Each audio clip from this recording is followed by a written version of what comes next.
Hi viewers, Tamil சமையல் ஸ்டுடியோவில் சுவையான கோவக்காய் சாம்பார் எப்படி பண்ணுறதுன்னு பார்க்கலாம். ஃபஸ்ட்டு ஒரு குக்கரில் 3/4 கப் அளவு துவரம்பருப்பு எடுத்திருக்கேன், அதை சேர்த்துக்கலாம். பருப்பை நல்லா சுத்தம் பண்ணிக்கலாம். இப்போ இதில் 2 கப் அளவு தண்ணீர் சேர்த்து குக்கரை மூடி வச்சு 2 விசில் வரைக்கும் நல்லா வேக விடலாம். 2 விசிலுக்கு அப்புறமா பாருங்கள், பருப்பு நல்லா வெந்திருக்கு. இப்போ சாம்பார் பண்ணுறதுக்கு ஒரு பேனில் 250 கிராம் கோவக்காயை கட் பண்ணி சேர்த்துக்கலாம். இது கூடவே 3 பல் பூண்டு, 7-8 சின்ன வெங்காயம்,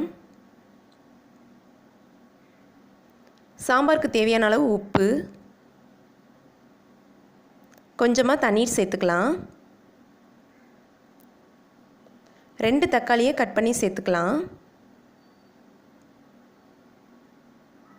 எல்லாத்தையும் நல்லா மிக்ஸ் பண்ணி விட்டுறலாம்.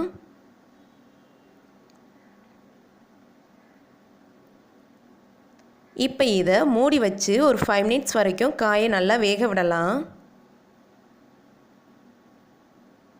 5 மினிட்ஸ் ஆயிடுச்சு, ஓப்பன் பண்ணி பார்க்கலாம். பாருங்கள், காயெல்லாம் நல்லா வெந்து வந்திருக்கு. இந்த ஸ்டேஜில் 3 டீஸ்பூன் அளவு சாம்பார் பொடி சேர்த்துக்கலாம். உங்ககிட்ட சாம்பார் பொடி இல்லாட்டி 1 டீஸ்பூன் மிளகாய்த்தூள், 2 டீஸ்பூன் மல்லித்தூள் சேர்த்துக்கலாம். 1/2 டீஸ்பூன் அளவு பெருங்காயத்தூள், ஒரு சின்ன எலுமிச்சை அளவு புளியை கரைச்சி அதோட ஜூஸ் எடுத்து சேர்த்துக்கலாம். 1/2 டீஸ்பூன் சீரகம்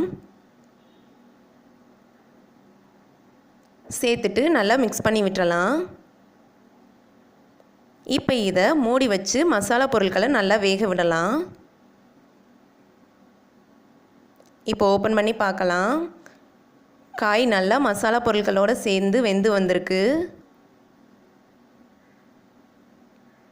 இந்த ஸ்டேஜில் நாம் வேக விட்டு வச்சுருக்கிற அந்த பருப்பை சேர்த்துக்கலாம்.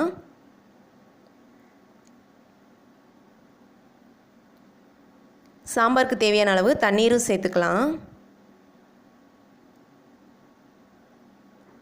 எல்லாத்தையும் நல்லா மிக்ஸ் பண்ணி விட்டுறலாம்.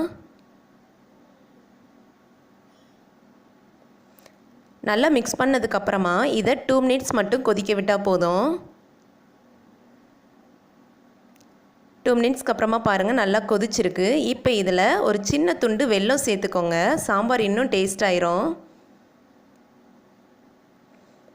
அவ்வளோதான். இப்போ நாம் சாம்பாரை தாளிச்சிடலாம். தாளிக்கிறதுக்கு ஒரு பேனில் 2லேருந்து 3 டீஸ்பூன் அளவு ஆயில் சேர்த்துக்கலாம். எண்ணெய் சூடான உடனே 1/2 டீஸ்பூன் கடுகு சேர்த்துக்கலாம்.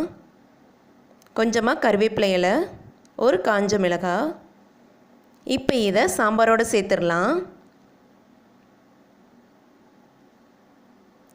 அவ்வளோதான், சூப்பரான சுவையான கோவக்காய் சாம்பார் தயாராகிருச்சு. ரொம்பவும் டேஸ்ட்டாக இருக்கும். கண்டிப்பாக அந்த மாதிரி ட்ரை பண்ணி பாருங்கள். உங்களுக்கு இந்த டிஷ் பிடிச்சிருந்ததுன்னா லைக் பண்ணுங்கள், ஷேர் பண்ணுங்கள், மறக்காமல் சப்ஸ்கிரைப் பண்ணுங்கள். தேங்க்யூ.